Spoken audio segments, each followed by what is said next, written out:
And so this is still a live promise. It wasn't canceled at the time of Joshua. Otherwise, God wouldn't keep renewing the appointment for today. The promise of arrival and rest is still there for God's people. God himself is at rest. And at the end of the journey, we'll surely rest with God. So let's keep at it and eventually arrive at the place of rest, not drop out through some sort of disobedience.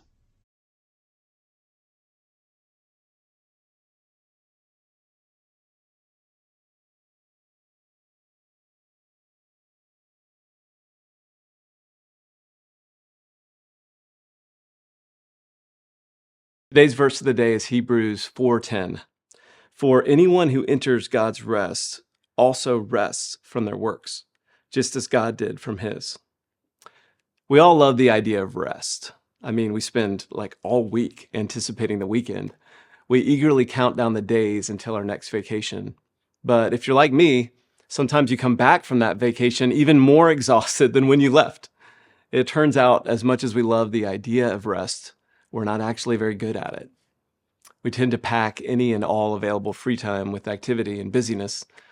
Even if we manage to slow down our body and sit back in a comfortable chair, we inevitably pull out our phones and begin scanning apps, right? Sending our mind in 100 different directions in a matter of minutes. But rest is not something we can casually ignore.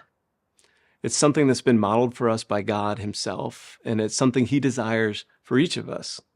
In this verse, the author of Hebrews is making the point that God has laid an open invitation on the table.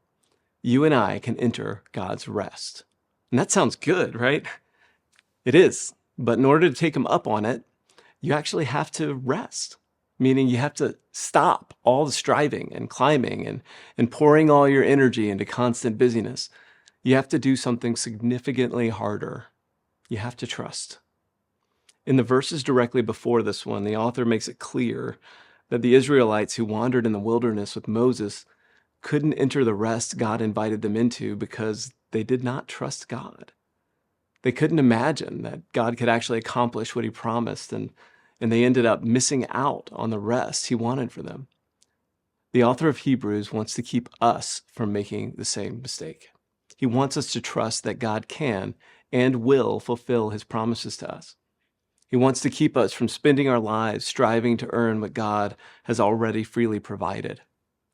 The truth is, in Christ, we have all the approval and acceptance we could ever need, and there's freedom in knowing that. It puts an end to the striving and worrying that keeps us from truly resting. So what is God asking you to rest from today? And what would it look like to trust him enough to lay it down?